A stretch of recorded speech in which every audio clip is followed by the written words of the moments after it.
Why don't you start by telling us about the first time that you realized that you might be a lesbian? I'm not. I get good grades. I go to church. I'm a cheerleader.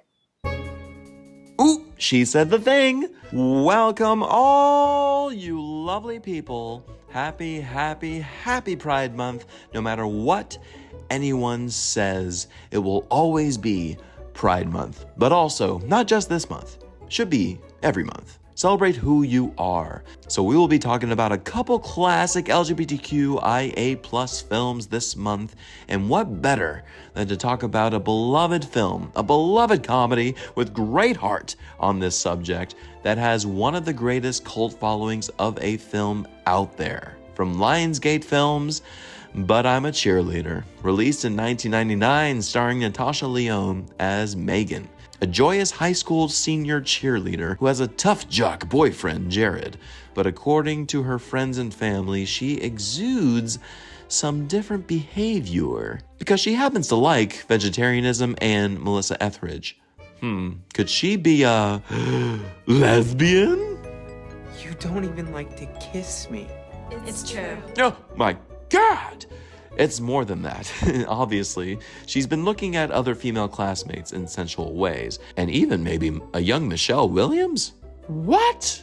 And with an intervention performed by her parents with former gay man counselor Mike, played by RuPaul, holy shit, she is convinced, or rather forced, to go to True Directions, a 2-month conversion therapy camp for gay people, and learn to accept how God made her completely and only a straight, supportive, God-fearing woman.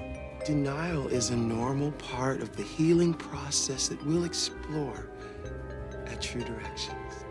Oh boy, raise the pride flags on that one, eh? This hysterical yet poignant little satire was written and directed by Jamie Babbit, a first-time full feature film director, having made 3 shorts that were well received, and her direction was quite clear on this film, to make a queer version of Clueless.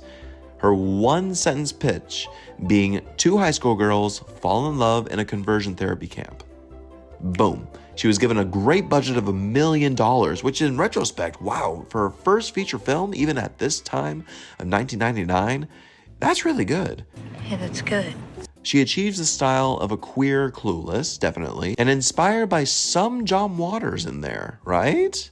Also paying homage to the design of Barbie. That's right, way before Greta brought that to the forefront, production designer Rachel Kammerman and Macy Veneer brought those colors and images to life in this crazy, wacky world of True Directions, or as RuPaul calls them, True Erections.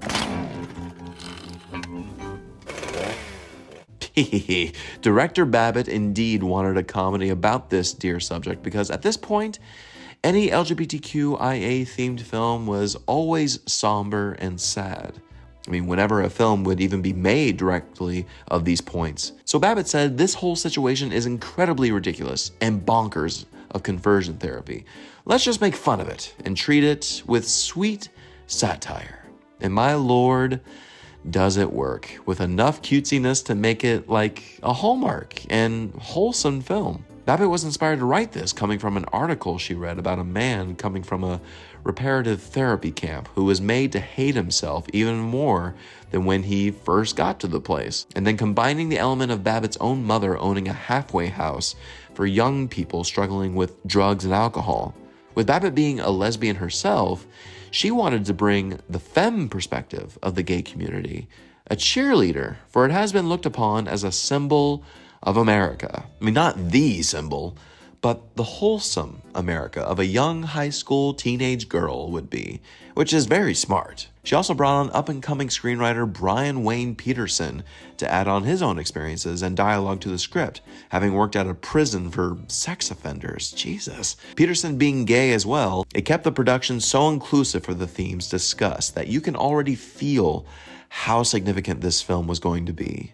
Casting is genuinely stunning. Natasha Lyonne, even though identified as straight, but she has said she has been a merry wanderer, huh?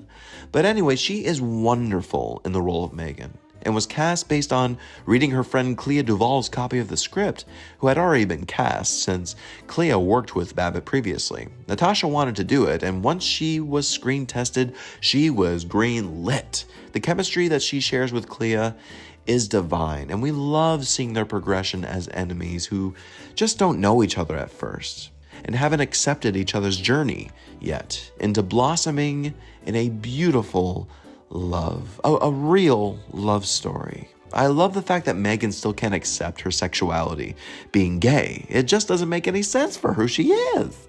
I'm a cheerleader.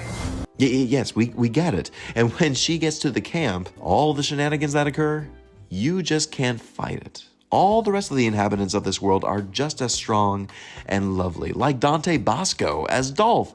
That's Rufio! How amazing to see Rufio as a gay man fighting to think he's straight. But also Douglas Spain, whom I remember first seeing him in the remake of 12 Angry Men as the accused boy. Isn't that funny? But then there's Melanie Lynskey as Hillary, the brown noser. That fits perfectly. The owner of this flabbergasting establishment is played brilliantly by the underrated Oscar nominee Cathy Moriarty. And as you would expect, she commands every single scene she's in. I mean, she has to.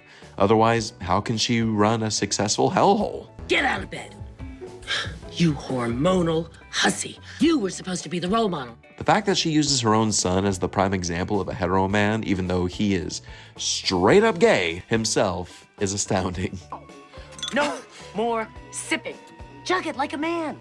To see RuPaul play straight, having to fight his urges as well, is worth a movie ticket in and of itself. Bud Cort and Mink Stoll as Megan's parents. Oh my god. The film just has so many hilarious lines like, "This is where we sleep, but there's no inappropriate behavior allowed." Inappropriate. Like swearing? No, inappropriate like fucking.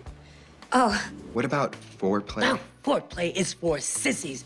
Real men go in, unload, and pull out. Mom! with all of its hilarity, we earn those moments of poignancy where people accept who they are and really embody the pride they feel for who they are. Like the great gay couple characters of Lloyd and Larry, played by WESLEY MANN and Richard MOLL.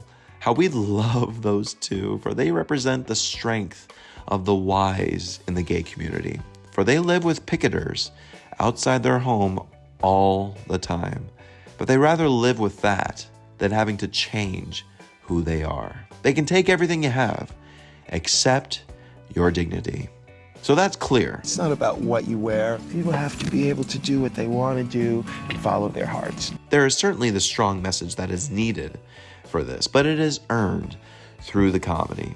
Now, this is insane. When the film was submitted to the ratings board, they gave it an NC-17, when the film honestly has zero female nudity. They were marked by a shot of Graham, Clea's character's hand sweeping down Megan's body, and then a pan shot of Megan masturbating.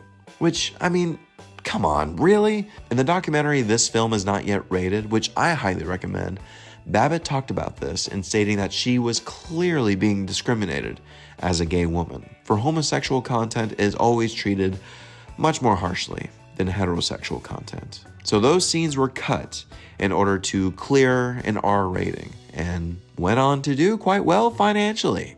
It grossed $2.6 million, which meant it was a great hit.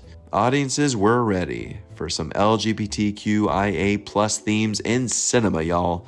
And even though the film didn't receive well critically, the audience score is certainly strong. Some critics even called it one of the 5 best lesbian films ever made and has redefined lesbian cinema. On that precious note, friends, I give Jamie Babbitt's But I'm a Cheerleader an A-. Could the dialogue have been a little sharper? Sure, I can agree with that, absolutely. However, the performances, the writing that we do have, and all the ingredients that went into it, with such an independently modest budget, they achieve greatness here that has morphed into such a cultural phenomenon. An underground phenomenon, I should say, having spawned a musical adaptation in 2005 and then retooled as a musical again in London in 2022. I mean, that would be a fun musical to see. I wouldn't mind. But the soundtrack here is absolutely killer. I mean, movies of the 90s, you know, hands down, you know, they had the best soundtracks. I don't care what you say. But anyway, my queer friends, have you seen But I'm a Cheerleader? What do you think of it? Let me know in those comments. Like, subscribe, and stay tuned for more reviews coming your way this month indeed. Thank you all so much for watching, and oh yeah, There's not just one way to be a lesbian. You just have to continue to be who you are. yay for the gays.